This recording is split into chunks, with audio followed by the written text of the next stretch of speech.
He took a blow that would kill most. The human barely flinched. The training grounds of the Collar Dominion were designed to break recruits.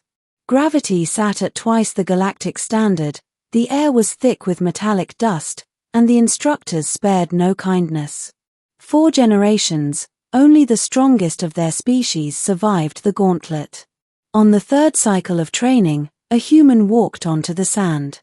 His name was Sergeant Daniel Ross, though most just called him the Human.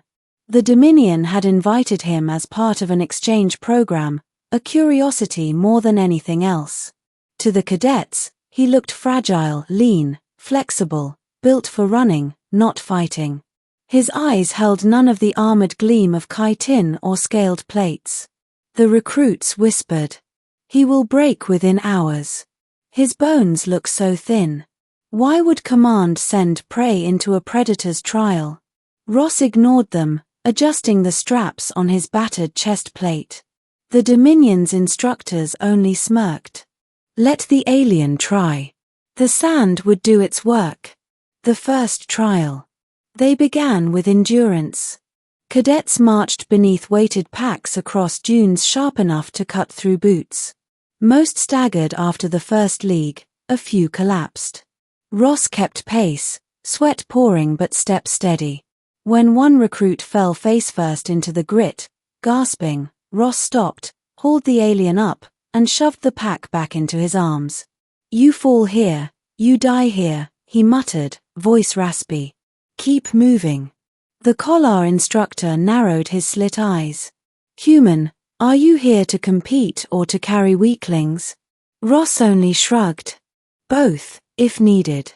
The recruits whispered again, but this time with unease. The duel. The real test came 2 cycles later, combat.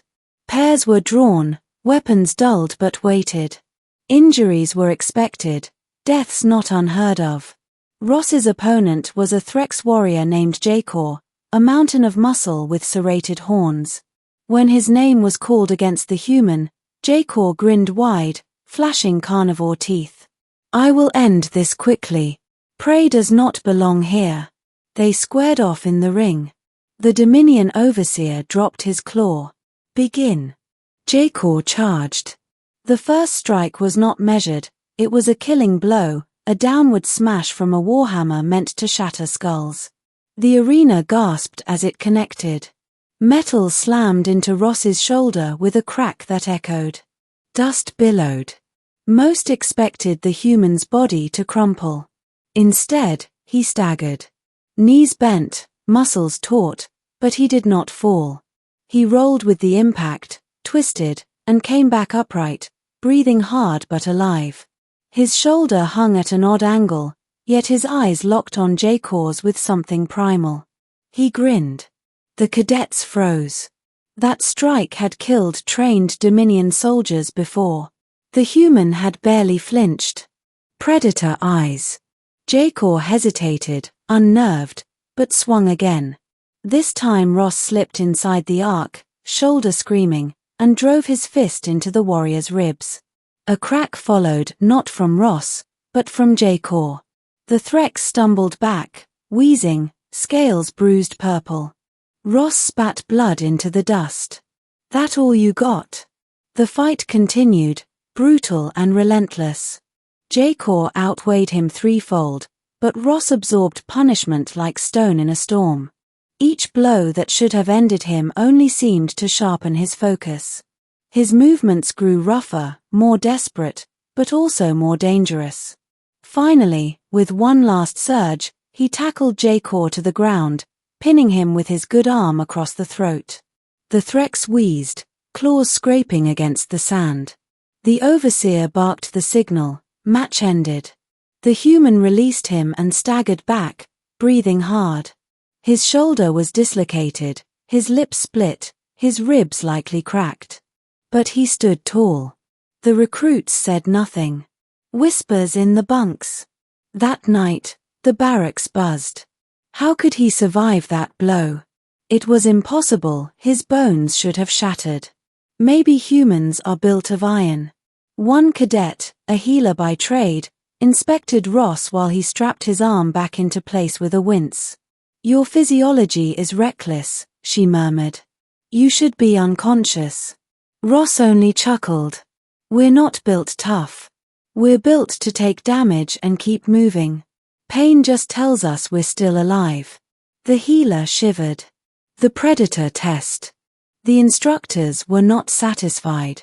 They wanted proof beyond duels and marches. The next trial was the predator run.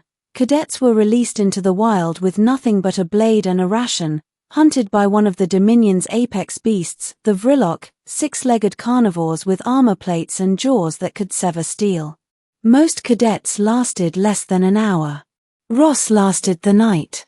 When dawn broke, he stumbled back into camp, bloodied and exhausted, dragging something behind him. It was the Vrilok's severed head, eyes glazed, neck torn ragged. He dropped it at the overseer's feet and collapsed into the dirt, laughing between ragged breaths. "Damn thing almost got me." The instructors stared in silence. None had expected him to survive. The lesson. From then on, whispers of the human carried weight. Cadets avoided his gaze, unsettled by the predator's glint in his eyes. Instructors treated him not as a curiosity but as a warning. One evening, a young cadet finally asked, "Why do you fight like this? Why endure pain no one else would?" Ross leaned back, eyes distant. "Because where I come from, the world doesn't care if you're strong or weak. You can't outrun cold. You can't bargain with hunger. You can't fight earthquakes, fire, or disease. We learned to keep moving no matter what tried to stop us. Pain isn't the end. It's just the beginning of the next step." The cadet swallowed hard. To a collar, pain was a signal to retreat. To a human, it was proof of survival. The final trial. Graduation required one last ordeal, standing against the Dominion's execution hammer. It was ceremonial. Each recruit received a single blow from the weapon used to execute prisoners of war. Surviving meant readiness. Most crumpled instantly and were carried out. Only a handful ever stood after. When Ross's turn came, the entire camp gathered. The hammer fell, striking his chest with bone-splitting force. Dust exploded. Silence followed. And then Ross coughed, spat blood, and straightened. His knees trembled, chest heaved, but he stood. The Dominion had no words. Aftermath. When news spread across the Dominion fleet, fear followed. Not of Ross alone, but of the species he represented. If one human could take blows that killed others and return laughing, what could armies of them do? For the recruits who had trained beside him, respect mingled with unease. They had witnessed the truth firsthand, resilience that bordered on madness. As Ross prepared to leave, Jacor approached, ribs still bandaged. He bowed, low and deep. "You are no prey." Ross grinned. "Never were." And with that, the legend of the human who took a killing blow and barely flinched spread across the stars.